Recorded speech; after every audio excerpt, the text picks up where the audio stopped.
This is UHJeff, and I'm here with Dave and Ethan, and together we are Dave and Ethan's 2000-inch Weird Al podcast, episode 181-inch. On this episode, the great John Bermuda Schwartz returns for yet another pretty stinking majestic interview. It's Dave and Ethan's 2000-inch Weird Al podcast. It's a podcast about Weird Al. It's Dave and Ethan's 2000-inch Weird Al podcast. Seriously, the whole podcast is about Weird Al. Dave and Ethan's 2000-inch Weird Al podcast. You don't have to listen, but we're glad you are. Dave and Ethan's 2000-inch Weird Al podcast. We are absolutely humbled and honored to welcome back our best guest ever, UHJeff. Hey, I was gonna say that. Hey, Jeff, welcome back. We're so glad you could join us this episode. You know, technically, I never left. I've just been really quiet lately. But of course, I'm very happy to be here. Thanks for having me. Well, thanks for joining us. It was really great having you host ridiculously self-indulgent bonus episode 33 centimeter with Ethan. I agree. That was a lot of fun, Jeff. I was just happy to step in and help and taste weird candy and have my cat Chloe screaming her furry little head off the whole time. She's asleep right now. Don't wake her up. Shh. Oh, that was your cat? Anyway. Yes, Jeff, we understand you have something that's happening in Weird Al related news. Just this week, I announced that my documentary about Tight and Nerdy, the Weird Al burlesque troupe called Showgals, now has a website, and soon it'll even have a trailer. Yes, we can keep up to date by visiting showgalsthemovie.com. All right, so Jeff, tell us everything. This is so very, very exciting. I'm very excited too. What would you like to know? All right, well, let's start. What is the documentary about? The documentary is about Tight and Nerdy. They are a Weird Al burlesque troupe. They've been performing for a few years, pre-Pandy. And my producing partner and I, we were following them around for a number of years.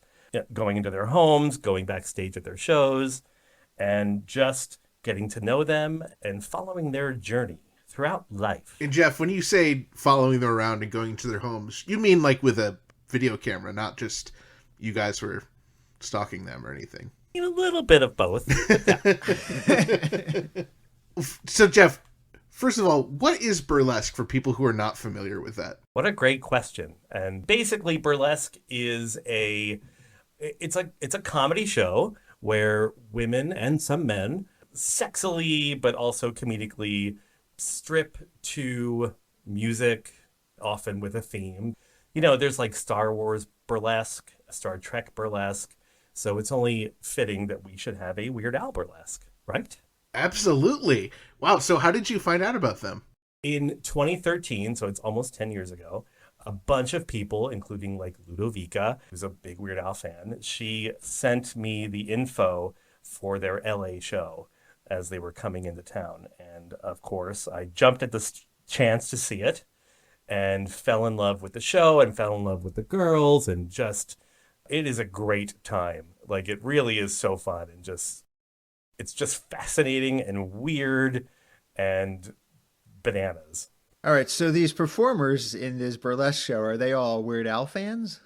They are all Weird Al fans. I don't want to spoil too much, but they each kind of go into their Weird Al origin stories for us, in the film. And I think that, like, there's a very common theme that they have, that I have, that probably a lot of us have, where we were kind of misfits growing up. We were all sort of outsiders, and we saw Weird Al owning his weirdness, and we were drawn to that, and then they as a group coalesced around that and became Tight and Nerdy. I love that so much. I love all the puns that you've been using, bear to be stupid, and I'm sure there will be a lot of that in the movie. I was very excited to learn that bear to be stupid was never used as a hashtag before, but also I'm not sure why it would have been. So, oh man. Well, Jeff, I understand one of our friends is actually doing some music for the documentary. A lot of our friends are involved in this right now, yes. So your friend and mine, Summer Woods, has given me a cover of one of Al's very popular songs, for us to use in our trailer, which is coming soon. Ooh, Exciting. that's awesome. It is exciting. We've also got artwork coming from Jeff McClelland and Kelly Phillips, but don't tell anyone yet. Shh. Okay, we won't. Okay, good. Thanks. Don't worry, it'll be our secret. All right, Jeff, this is all very exciting, but does Weird Al know that you're doing this? I got the chance to interview Weird Al himself on camera. Wow. Oh, Yes. awesome. Yes, it was the most terrifying day of my life, but it went very well. And, so he'll be in the movie. That's incredible. Wow, congratulations. Thank you. It was very nerve-wracking, and I was like basically on the verge of tears all day. Don't tell Al. Shh. Well, Jeff, I mean, I'm sure there's going to be a lot more information coming soon. I know you have the social media handle at Showgals the movie. And of course, we mentioned showgalsthemovie.com. Is there anything else coming soon besides this awesome trailer that we should keep an eye out for? Keep an eye out for the trailer. You can sign up, of course, at showgalsthemovie.com. And again, this is a secret. There may or may not be a Kickstarter coming on January 27th, but please don't tell anyone. Okay, we won't. Thank you. Well, this is all very, very exciting, Jeff. We're very excited for you. We're very excited to see Showgals the movie when it comes out. And, Me too. and we're definitely looking forward to hearing a lot more about this from you in the future. Yes, for sure. We have been working on this for a very long time, and we've been sort of pitching it around town, and everyone's been like, hey, that's going to be great. Let us know when it's done. And it's like, oh, okay. So I guess we're doing it on our own. Hooray. Jeff, I don't know if we can help, but you could stick around for the rest of this episode with us. Sure, that'd be great. We just have one request. You need to stay very, very quiet during the interview. Deal. Quieter. Deal. Perfect. All right, let's see what else is happening in Weird Al related news. Our listener Delano Lopez let us know that there is a new spin-off of Netflix's Storybots franchise called Storybots Answer Time, featuring none other than Weird Al himself in episode 3. Weird Al previously appeared on the original Ask the Storybots series way back in 2016 on season 1, episode 5. And Johnny O'Hearn let us know that the Storybots Answer Time soundtrack is out now on digital platforms, and it features Weird Al singing on the song Glue. Be sure to check out Storybots Answer Time on Netflix and pick up the soundtrack wherever digital music can be purchased or streamed.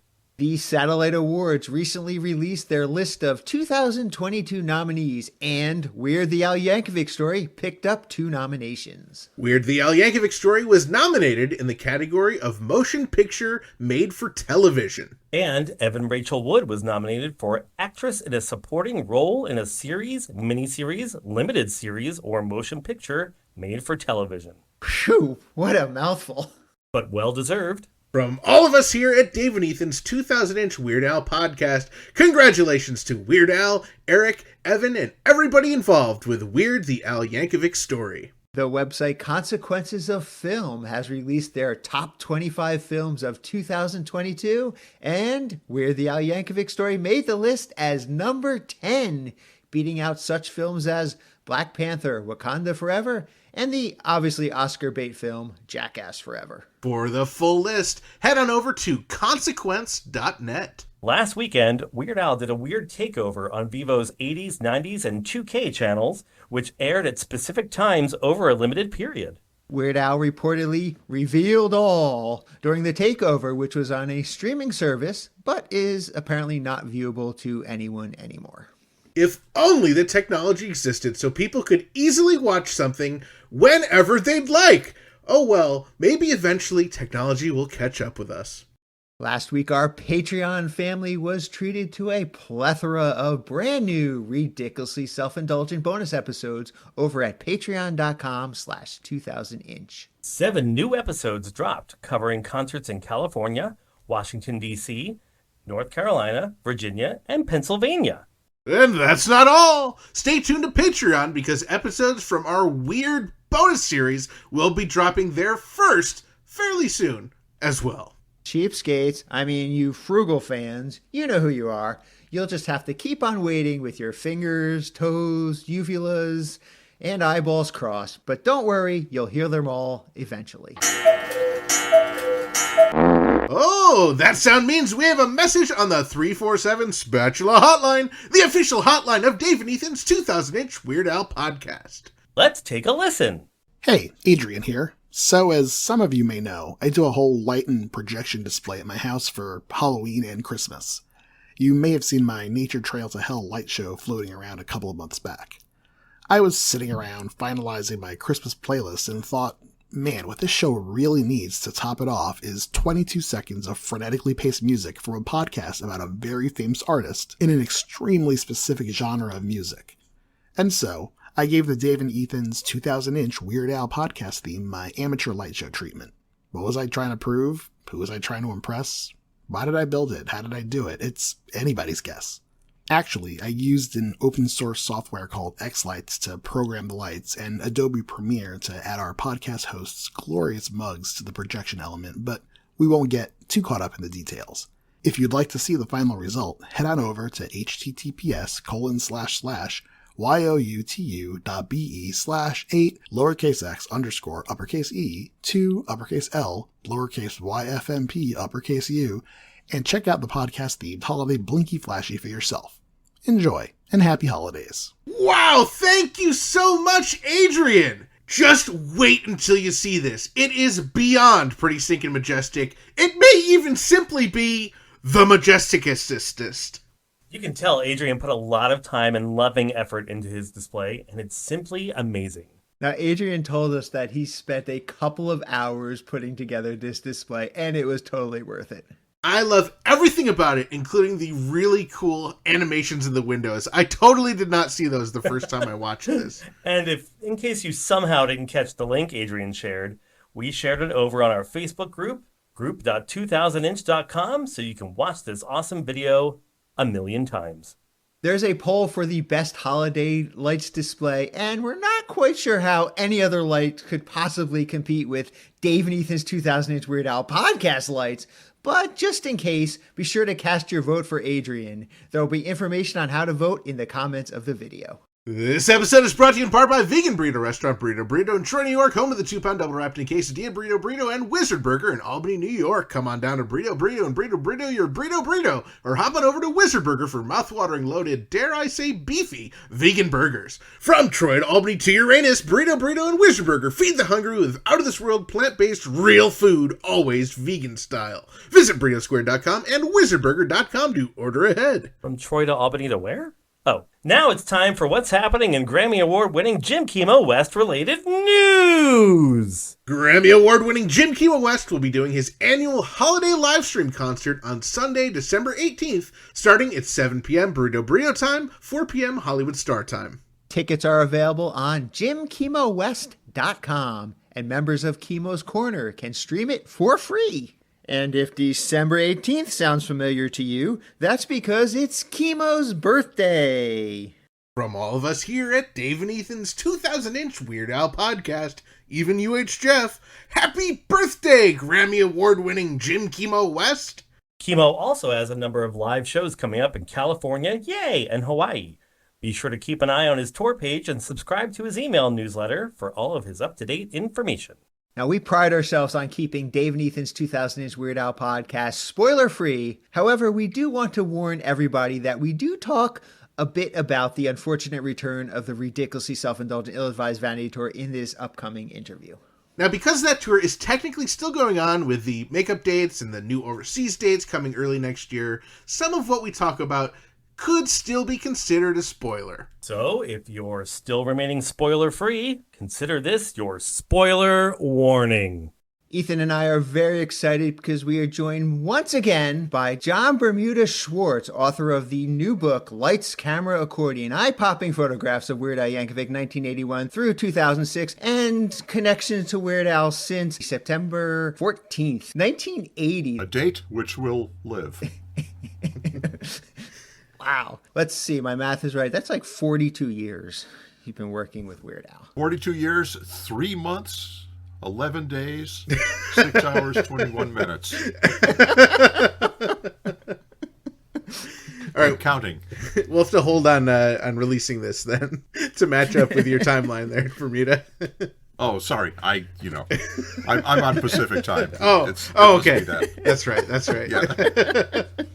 Well, Bermuda, thank you so much for joining us today. We've been so excited to really chat about your book, and I know you were really busy with the tour, and we were busy ourselves. So now we're both at home. We can sit back and we can ask you all about everything that's been happening since our last big interview with you.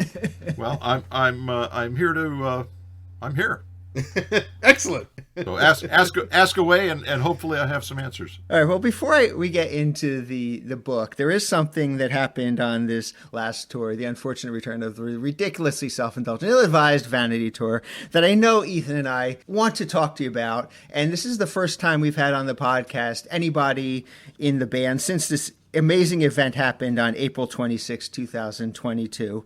And to refresh your memory, Bermuda, that was at the Bardavon Opera House in Poughkeepsie, New York, the first show on the tour. And you guys surprised both Ethan and myself by playing none other than the Dave and Ethan's 2008 Weird Al podcast theme song.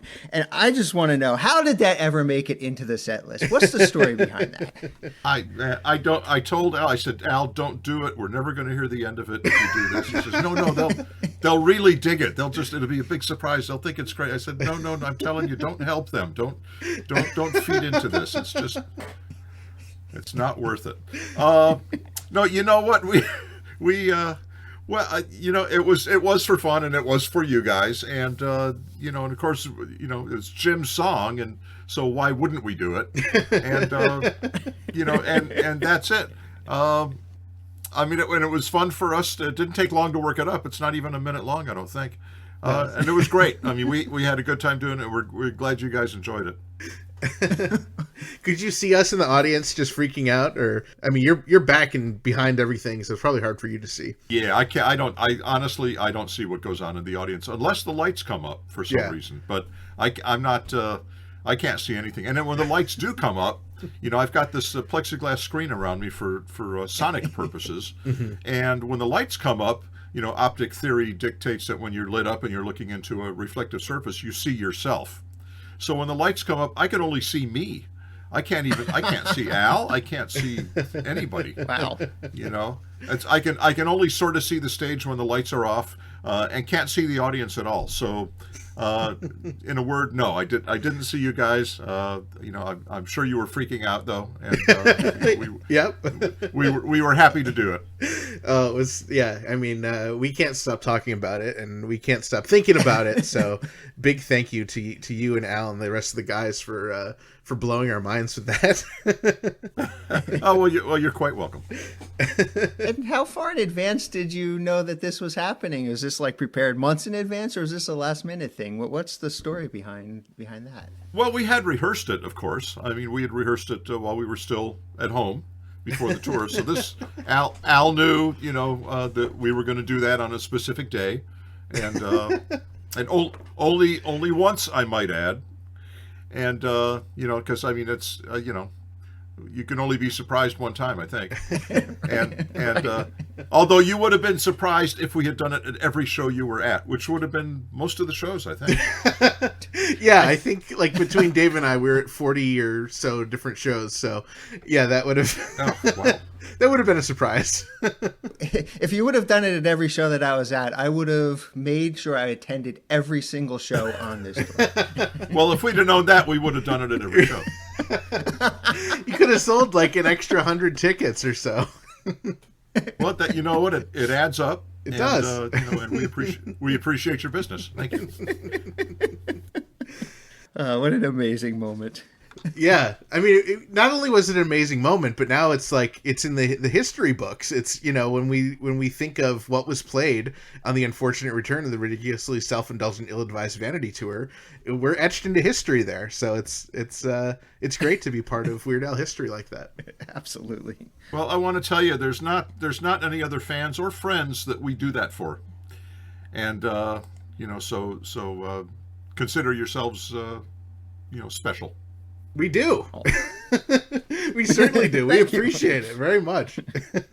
Very much, absolutely. Although the same night, Lin-Manuel Miranda did, and Paul Rudd both got shout-outs, but they didn't get an entire song. So take that, Lin. Yeah, and Paul. Oh, it's so cool. Well, okay, well now I want to go even deeper. How many times did you guys rehearse it? Like we probably played it 3 times. And do you have recordings of all of these? No. Actually, I do. I do have a recording of that night, though. Ooh, I'd love to hear a clean copy of that. I'd love to hear it too. I've got a recording of that particular night. That's awesome. Ooh. Awesome. Did you get like charts and things like that from Jim, or did you just sort of listen to it and just? I mean, it's there's drums in there, but it's not. I don't think it's no Albuquerque. Let's put it that way. No, it's harder than Albuquerque. Albuquerque's just one part over and over for 16 minutes. This actually, Jim thought this out, pretty thoroughly. We just listened to it, and as we do for everything we do with Al, and if we need to make a chart or notes or whatever, we do that. So I actually did have a chart. I wanted to get all the little fills exactly the way he had them. Wow. I mean, we wanted to get it right, and and honestly, I haven't listened to that recording, so I don't know how it turned out. I assume it turned out pretty good. Or you wouldn't be dredging it up.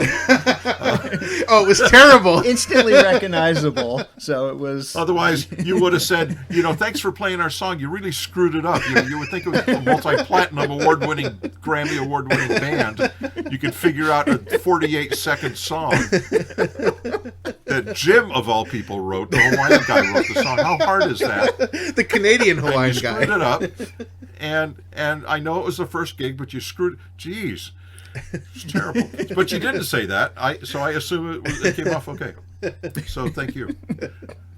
It was great. Well, I have heard like bootlegs of it, and it sounds okay to me. But I think the we need to hear the board recording to really know how well it was performed. Well, I will. I'll have a listen to that, and I'll let you know if it deserves to go any further. Okay. Sounds good. That was so incredible. Thank you guys again for that. Well, you're welcome. Yeah. We had a good time. Although it did ruin Albuquerque for me because my my head started spinning, and I was like, "Is reality real? Did this really happen? Am I dreaming?" So I'm still not sure. No, it was all too real. And then it was on the set list. Oh, it was so cool. Oh yeah. Oh no, it was. I'd like to be able to say, oh, Dave and Ethan are here. Hey, why don't we surprise them with the song? No, we knew we were waiting. Basically, for the first show you were at, we were going to do that song, and it didn't take long. No. Right at the top of the tour, get that out of the way. Yeah, I think Al booked the show because he knew it was equidistant between our houses in Poughkeepsie. Yeah. It's interesting. We started the 2018 tour, the original Ill-Advised tour, at that same venue. Yeah. Yes. Which is I don't know what. Maybe we got stuff was loaded in a couple of days before. Maybe we got it cheap for a couple of nights or something. But it was interesting that we started in the same place.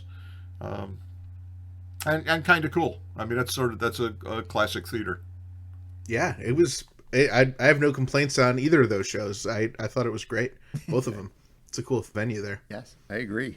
While we're talking about the tour of Bermuda, this was a very different tour for many reasons. I know, when you were on chatting with us before the tour actually happened, you told us that, this was a 27-week tour. This has never been, a tour that long that's contiguous like this. Was it a grueling process, or was it just sort of like your normal tour for you? Well, no, it was normal up to about 3 or 4 months. And then after that becomes a really long time. Yeah. And I would say the 5th month was a hard month because that was pretty long. And then the last month was better because we knew we were going to be home pretty soon. So right. it was kind of a relief. That was honestly uh, it was a hard tour. I mean, it was, nobody killed anyone. We wanted to. Well, we've always wanted to kill Ruben, but Of course. he escaped this time as well. It was a long time to be out without any breaks. The fact that some of us tested positive for COVID were the only breaks we had at all. I mean, the band sat tight for 5 days while Al was positive back in May. And then I had 5 days off, unintended days off at the end of August. So I did actually, we did have a couple of unintended breaks, but that was not the plan. And even so, it was still, you don't go 6 months without, and just take a week off and call it you need more than that. So this is not the kind of tour we would do again without putting some breaks in, do a couple of months, take a couple of weeks off, something like that. But yeah, it was, I don't want to say it was grueling. I don't want to say it was brutal, but it was tough, and it was, kind of fatiguing, and the crew works a lot harder than we do and a lot longer than we do, 5 days a week. Right. And I know it was hard on them. I mean, they worked really hard, and they all made it, and they kept a smile on their face. They did pretty good. Being at so many shows, Dave and I can attest that it's not like there was a reduce in quality, over after 4 or 5 months. It was, the same quality, if not better, as it went on. So it really is a testament to you guys and the crew. I can't imagine. I mean, because, I went to the shows and I'd be back home for a few days or a few weeks or a few months. And it's just like, nope, Bermuda's just on a bus or in a hotel room right now. It's very bizarre. Yeah, I mean, it's, the logistics, traveling and all that, it's not a vacation. We get, I don't want to make it sound terrible, but we get dragged around a lot. We're in 5-6 hotels a week, and on the move, 5 or 6 days a week. And that does get tiring after a time, and we're used to 3 months, maybe 4 months. But after that, it starts adding up. But we made it, and nobody, said anything they shouldn't have said to anybody. And unless what I'm saying now shouldn't be said, I don't know. But we made it through. But yeah, if we do 6 months again, we're gonna break it up. We're not gonna try and do that in a row. I don't know any groups that do that and work 5 days a week, Right. for 27 weeks straight. That's Right. unheard of. Yeah, it's incredible. Yeah. Well, you do have a couple months off because you are going back out again in February to hit a couple of makeup dates in the U.S., and then you're heading overseas to Europe and Australia. So any changes for those dates, or is this basically a continuation of the unfortunate return of the ridiculously self-indulgent ill-advised vanity tour? Yeah.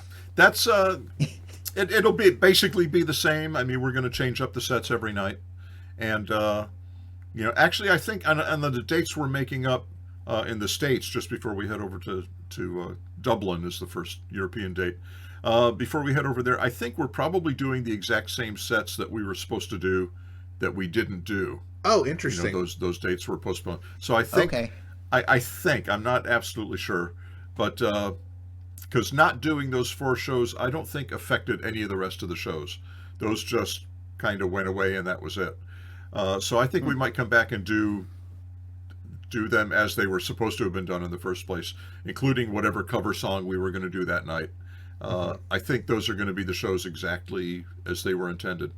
And I think we're doing the same in Europe and Australia. I think, we're playing some places where, in Scandinavia, English is a second language, but they speak it very, very well. I don't know if that's going to be the case in Paris as much, in Germany as much, in Vienna.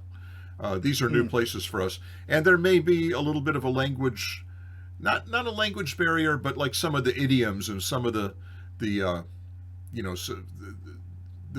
double meanings of certain words and phrases. I don't know if they'll come across, and yeah, you would think if they're coming to an Al show, they know the songs, but they may not know quite what they mean. I don't know. It's hard to say. It's going to be very interesting to see how emo is received. Yeah. In some of the countries, again, that don't know, some of the words and the phrases and, the double entendre. I guess that'll go over very well in Paris. That's French. See who play. No, but I mean, I can sort of picture him, doing doing the I said to her, you look slinky, I said to her at the top of the stairs. Now, I don't know if that's going to go over very well in some of these other places where they don't either know what a slinky toy is, or that the word slinky has another, like a, sort of a pseudo-sexual, reference. If they don't know both of those, it's completely not funny. Do you think he'll change up the seagull joke into be a American existentialist seagull? I don't know. I mean, I could just see him, pourquoi? And everybody goes, so? So what? What's funny about that? So it'll be interesting. Anyway, that should be, we're going to face probably some language barrier kind of things, but not so much in Australia. Right. Not so much, of course, in Ireland, England, or anywhere in Scandinavia, but in Germany, I don't know. In Paris, Vienna, hard to say. Brussels, don't know. So we'll see. That'll be interesting. So no, the intention is to not change anything up too much. If we do find that some things are just, we stop the song and it's just like crickets out there, it'll be like, okay, they didn't get that. We won't do that one again. Okay. We sort of looked at the songs and it's like, it's hard to say, what might not work. So we're just going to do them. And if something's just clearly not working, we'll pull it. It's a work in progress. But we're going to start out doing basically the same concept that we were doing on this whole tour. And we'll see how they like it. Okay. One thing that I think a lot of fans are probably curious about is when you are doing Paris, is there going to be any attempt to do Genius in France? I mean, what better place to premiere a live version of that song? Wow. No. Not, no. No. Okay. No. That's just, that's just a song we cannot pull off on a couple of levels, musically and lyrically, vocally. It's just not something we can do and do it justice. It would be like saying, well, do Hardware Store. Well, we can't do Hardware Store the way everybody knows it. Yeah. And if we do it, the only way we can do it, to slow it way down or do it, in a different style that's slower, it's not going to be the same. Now, we've done that with a couple of songs. I mean, Dare to Be Stupid's gone through a couple of transformations, but, that's different. We've been doing that for years, in its original form. Mm-hmm. That was just done just for fun. This would have to be done, because we just can't do it. We can't do it the way everybody knows it. And whether that would be received well or not, probably not. And Genius in France is another one that, unless we can really do these songs the way they're supposed to be done, we just can't do something different, because it's kind of like a cop out. Mm-hmm. So rather than do that, it's like, well, we'll cop out and just not do it. And we know when we're licked. We can't do the song justice, so we're not going to do it. We're not going to attempt to do that.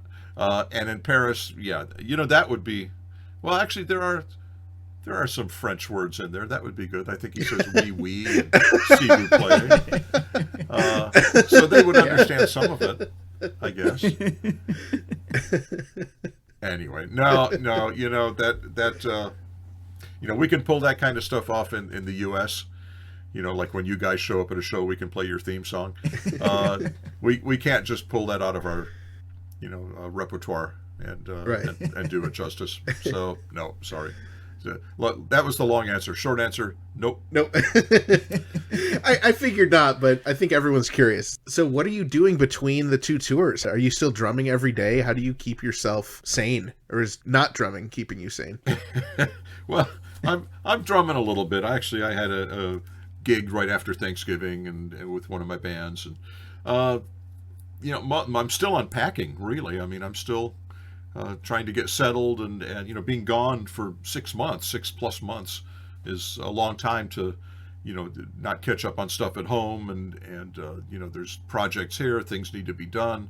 So I'm still getting settled, more than a month home. I'm still I'm literally still unpacking. I haven't put everything away, and I think probably it will just transition into packing up again Right. to take off.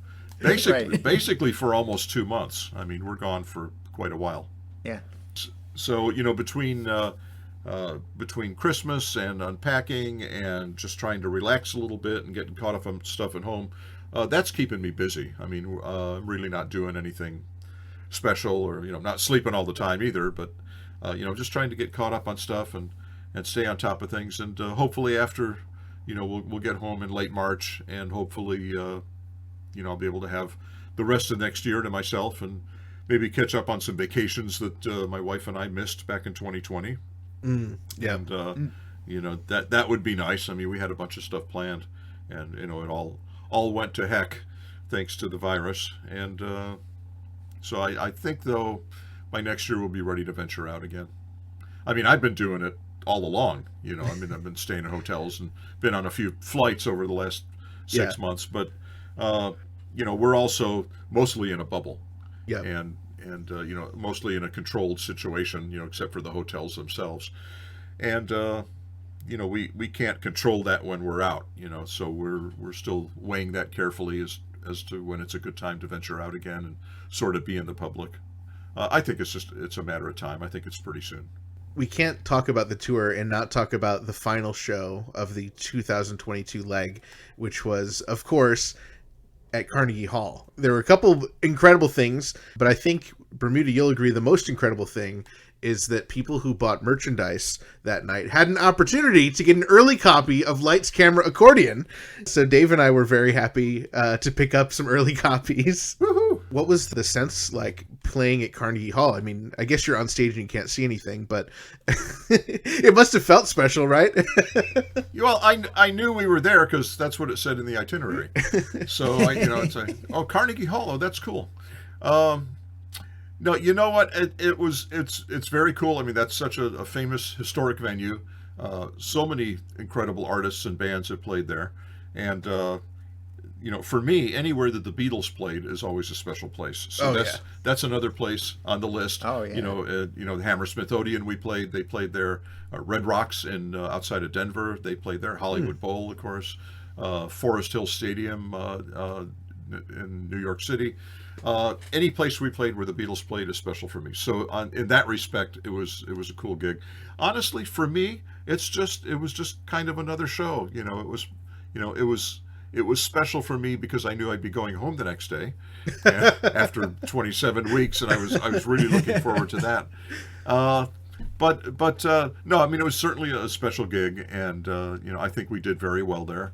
And we record most of our gigs, most of our shows, and unfortunately we were not allowed to record there. Oh, we would have been allowed if we wanted to pay $1 million. Oh, geez. But so I do not have a recording of that show, which is unfortunate. I mean, we couldn't even sneak one. I talked to our sound guy after. I said, hey, psst, psst, you didn't happen to get? He says, no, did not want to go there. So no recording of that. Oh well. Yeah, that's but that last show, I mean, it was very cool. Playing there was very cool. You mentioned that the book was at the merch table. We leaked because we had sold out, thanks to everyone. We had sold out Black and White and Weird All Over, which had been available at the merch tables right up through the Memphis show. I think the Memphis show, the first week of October, was the last few books that were available. And that was it. And there were no more. The distributors out of books. I mean, they were sold out, basically. Period. Really, throughout the tour, we kept noticing them getting sold out, and we saw so many people buying the books. It was surprising to me because I'm like, how does everyone not already have this book? And I guess they didn't. And that was so cool to see everyone walking around carrying your book at those shows. Well, that was my thought too. It's like, everybody that wanted a book would have bought a book already, right? No. A whole bunch more got sold. I guess it's hard to imagine, but if someone, if there's a fan who's dedicated enough to want to go to a show that they wouldn't already know about the book and wouldn't have already bought it, that they would see it there for the first time. It's like, oh wow, a book. Hey, how cool. That's hard to imagine that happening, but that's exactly what happened. And the book sold out I mean, the distributor was out. That was the end of the books, thanks to the tour. There are no more. They're gone. Even Amazon is now referring people to other sellers. They don't have any more books. There's a handful of books in Europe of the first book. There's a handful in Australia. There's a handful in Canada, but they're not coming back to the States. I mean, basically, there's no more in the States unless a store happens to be sitting on a few, and that's it. But they can't be ordered anymore. So what the publisher wanted to do was to just sort of leak the new book a little bit. We were talking about doing it for the last 4 or 5 shows of the tour, just selling maybe 20 copies at each show, just to sort of get a few out there. And ultimately they thought, you know what, we'll send 30 to the Carnegie Hall show, and just that'd be a cool thing. What's interesting, I can hardly believe it, only 25 of the books sold. Oh. And that's hard to imagine. And I was told it was because of how congested and the lineup situation to be able to walk to the merch booth. Yes. That there just weren't enough, not enough people walked through there apparently to sell them all, which is, it's hard to imagine that everyone that didn't walk in there wouldn't have bought a book. I mean, the first 30 people should have bought the first 30 books, I think. But they didn't. We only sold 25 books. It was very strange. So somewhere there's 5 copies of the book that are autographed, I might add, and they're in a box somewhere. I don't know where. I don't have them.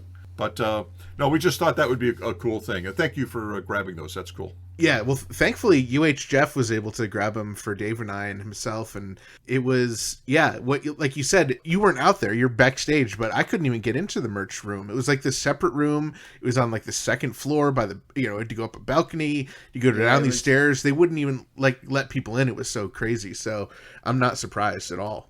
Yeah, it's just when Marnie, who runs the merch, had said, we only sold 25 of the books.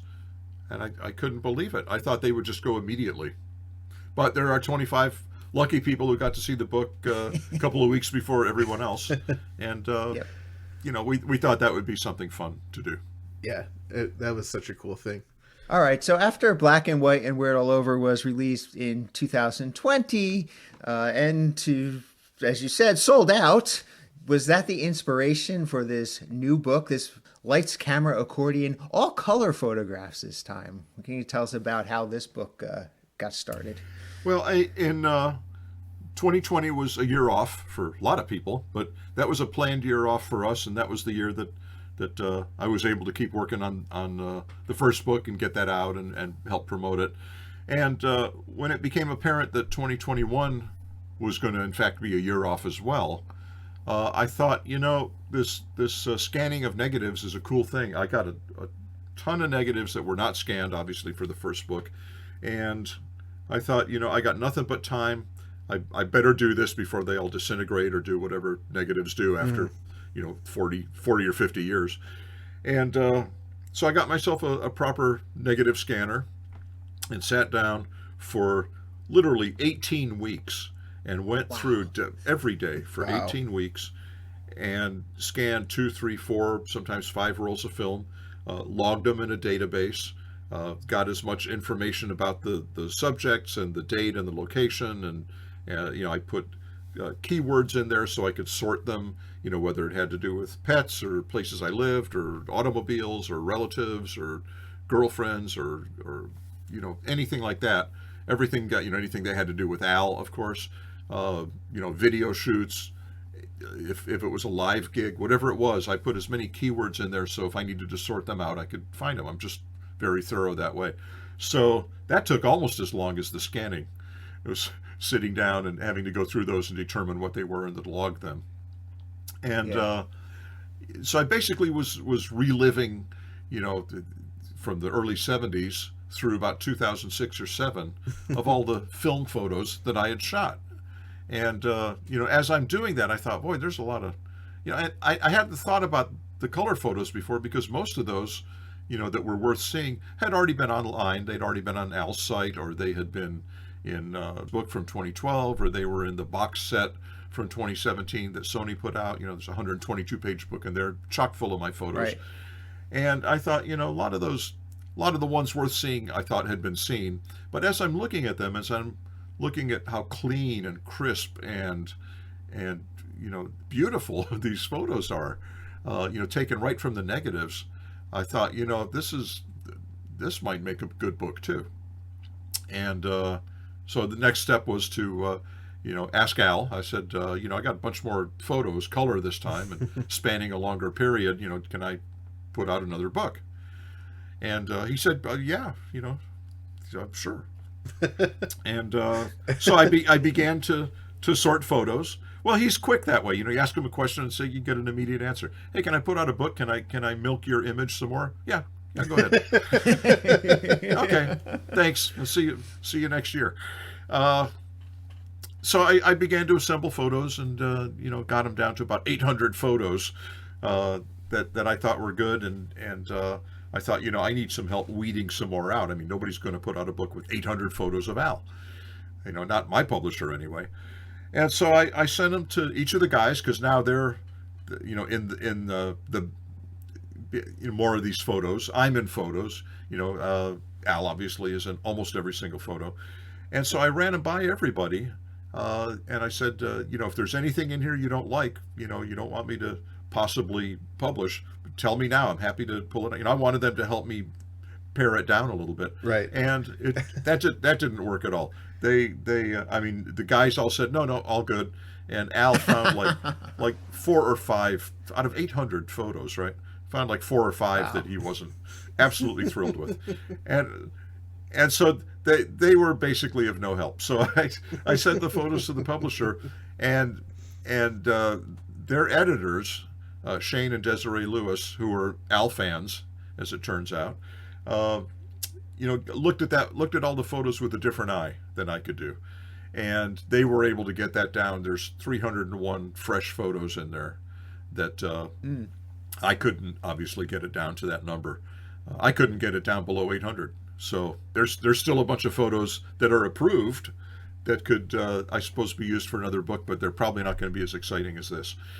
And once that was done, and I saw it all laid out, I thought this is going to be a really good book. It's a longer period. It covers things that the first book did not cover. Like, in fact, there was no on the road stuff, because I didn't shoot black and white film on the road. Yeah. So the first book didn't have anything from any of the tours. It was just some videos and some studio, and that was kind of it. This book is everything. I mean, it's just, Al in my apartment, us eating out, driving, sitting on the bus, backstage, on stage during sound check, all sorts of different things, photos from several videos as well. In fact, what's cool about this is you get color photos from videos that were only seen in black and white. Yeah, I love such that. as Bedrock Anthem, Bob. Now, photos have been seen, my color photos have been seen from those videos before, but they were taken from prints. They were taken from like 4x6 inch prints, scanned. The quality was only as good as a small print. And, whatever density, I can correct the color somewhat, but whatever the density was of the print, if things were too dark or too bright, I can only do so much. So I was really limited until I saw all these new scans and thought, man, these will clean up really nice. These are just beautiful, and I'm starting from scratch with these. I'm not limited to, the photo processor's prints that I went home with, and that's what everyone's had to see. These deserve to be seen. So there are photos that have been seen, but they haven't been seen in this quality before, and I'm really proud of them. Yeah, for sure. And there's so many that we haven't seen, which is insanely cool, as well. Yeah. I mean, that's these aren't all just repeats. I mean, some will be familiar, and a lot of them are brand new, and I think that's cool, and I think the fans. Well, the reports I've heard from everyone, they love it. In fact, they like it better than the first book, which is nice to know. That's nice to hear. Yeah, it covers a lot more. I mean, it covers, like you said, basically your debut together all the way through Straight Outta Linwood. So that's quite a variety of albums in between and video shoots, like you mentioned. It's really cool. Now, Bermuda, do you have any idea how many negatives you scanned during the 18 weeks or whatever it was that you were locked in a room scanning? It was roughly 9,929. Wow. Wow. Roughly. Insane. Wow. That's give or take Roughly. one. Right. That's give or take one. I scanned 409 rolls of film. Holy crap. It took me. I could write a book about writing a book. It took me 662 hours to do all of this. Wow. And now again, this isn't just the Al stuff. This is like my entire life of negatives, but within there is obviously a lot of Al. Storage size of all of this, it's 239 gigs, which doesn't sound like a lot, but it is. I mean, that's a lot of stuff. And it was literally 18 weeks. I mean, it was like 129 days. Wow. Every single day. It was nuts. And so I'm glad that's done. I mean, I'm very happy to have gotten that out of the way. And, without a bunch of time off, there's really no way I could have done that. I couldn't have done it during 2020 because I was busy working on the first book still. And then 2021 became, we were originally going to tour during 21. And when that became a year off as well, I realized, I got to do something with my time. So basically in March of 21, I started working on these negatives and didn't stop until late July. Ow. And boy are my arms tired. I was gonna ask, what was going through your mind as you were scanning in that very last negative? It was just like, oh boy, yay! I was thrilled. I mean, of course, I knew I was coming down to the wire. I had all of the envelopes and negatives lined up, and I knew when I was getting down to the end, and it was just, I was starting to figure out, about 2 weeks away from the end, I was trying to figure out exactly when I would finish, and it was very satisfying to do that, and then to pack up the scanner and put it in the garage and be done with it. It was extremely satisfying to have done all that. But at that point, then it's like, well, I've seen all of these photos, and after I'd asked Al if it was okay, then I had to go back through all of them. Now again, because I had logged these in such a way that I could separate out Al's stuff, and go to those folders immediately. The next step was to go through all of the photos and see which ones would be considered possibly for this book, and that took a lot of time as well. I don't know how much time that took, but that took quite a while to get that narrowed down. I narrowed it down to about 850 pictures, and I thought that was it. And I went through and I did a really hard look at them again, and I took another 50 out. So I got it down to 800, and then Al got it down to 795 or 6 or something like that, and I just sort of sent them to the publisher. I said, here's where your work begins, and Shane and Desiree can figure out what should be in there and what shouldn't, because I can't. I look at them, I think they should all be in there, but obviously we can't. Right. I know, talking with you about the first book, by hand, you were the one who went through and sort of fixed some color correction and that kind of stuff. Maybe not color correction on the first book, but you went through and you tweaked the photos and stuff. Do you do that for all of these before the photos are chosen? Like, do you just do it for every photo, or just the ones that are going to be used? We need to stop the interview right there, but we will be back next episode with even more from John Bermuda Schwartz. Be sure to pick up his new book, Lights, Camera, Accordion, eye-popping photographs of Weird Al Yankovic, 1981 through 2006, on Amazon or wherever fine books are sold. And don't you worry, you can still pick up one of those awesome box sets over at 1984publishing.com. Take it from me, they're gorgeous. And they make great holiday gifts. Oh, act quickly! 1984publishing.com is reporting that there are less than 50 box sets available. Get those orders in quickly before Dave and Ethan and Kenneth and Adriana Yugovich and Scott Sorensen buy up the rest. And me. This episode is brought to you in part by Discover Darwin, promoting tourism in Darwin, Minnesota. Not only is historic Darwin, Minnesota beautiful, it's also... Again? Didn't we already check the 347 special hotline this episode? Yeah, I think we did, but that sound means we've got a message on the 347 Spatula Hotline, the official hotline of Dave and Ethan's 2000-inch Weird Al podcast. So I suppose we should listen to it. Well, sounds good. Let's hear it, intern Frank. Hi guys, my name is Candace Perkins. I am a resident of Darwin, Minnesota. As you can tell by my accent, I'm calling to report an absolute injustice that took place at the Twine Ball a few days ago when Mike McGee went ahead and touched the ball. He hugged it. He hugged it much like Al did in his visit to the ball back in the day. That can be seen in a light camera accordion. I am distraught and I am heartbroken. Francis A. Johnson worked so hard, and for some hooligan to go ahead and touch it, it just won't do. Thank you, Candace Perkins, for this very important phone call. Wait, Candace Perkins? What did she say her name was? I thought Candace said her last name was Perkins. I mean, does it really matter?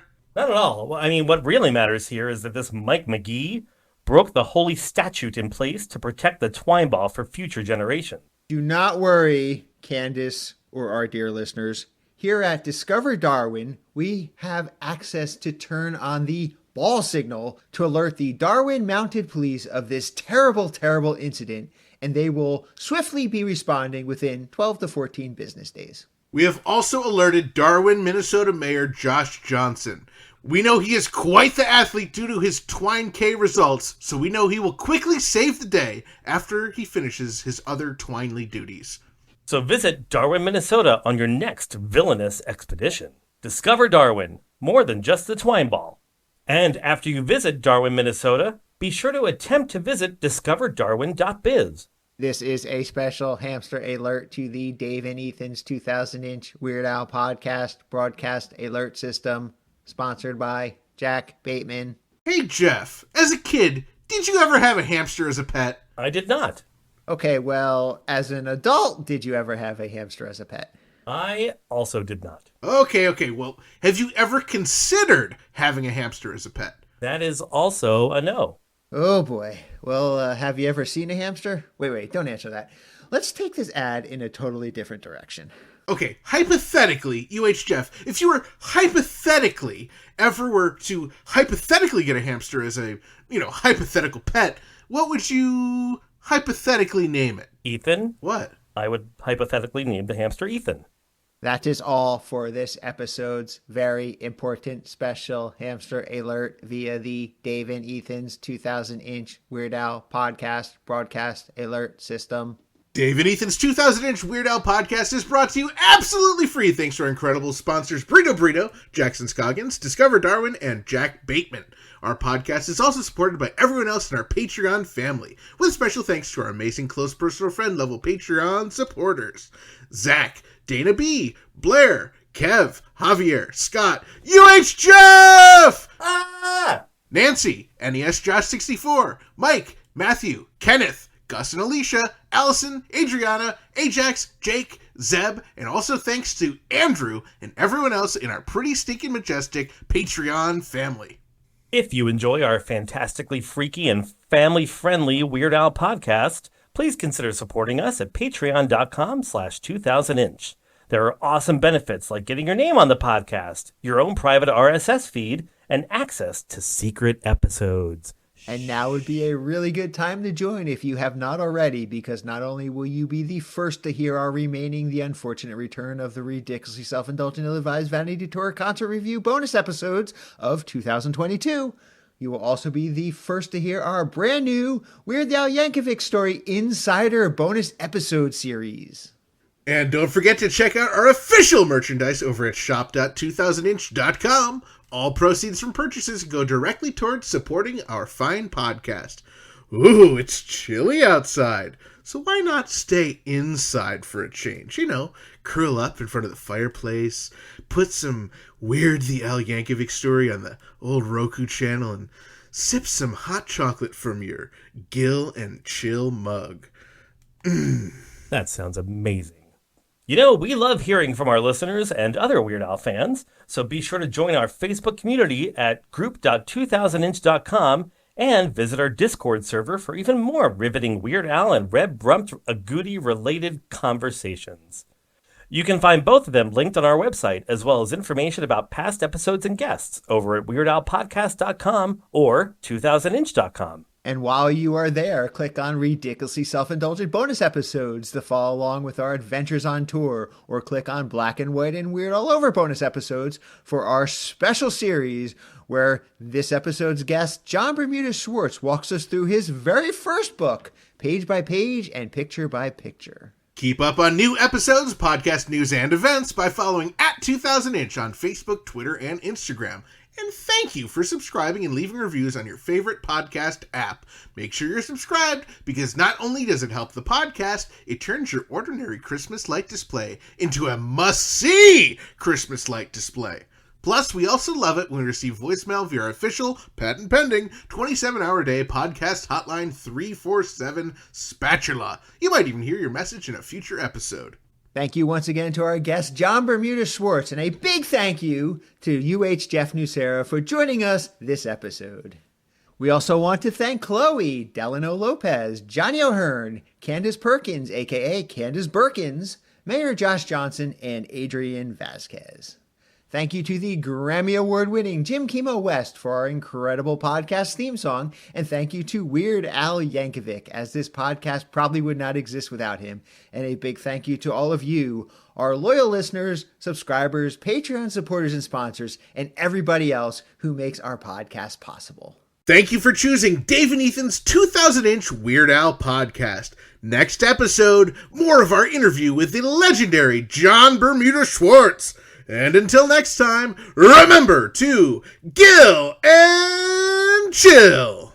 All right, Jeff, we have one more question. Yes? Are Ethan and myself going to be in your documentary? I'm not quite sure yet. Does this change your answer? Why did you hand me the 15th edition of a subpar quality print-on-demand Weird Al-themed Connect the Dots? Well, does Mr. Washington change your answer? A quarter? Really?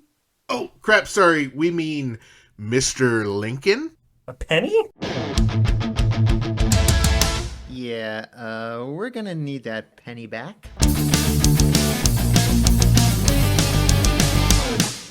That was Dave and Ethan's 2000-inch Weird Al podcast, episode 181 in The envy of Christmas light displays everywhere.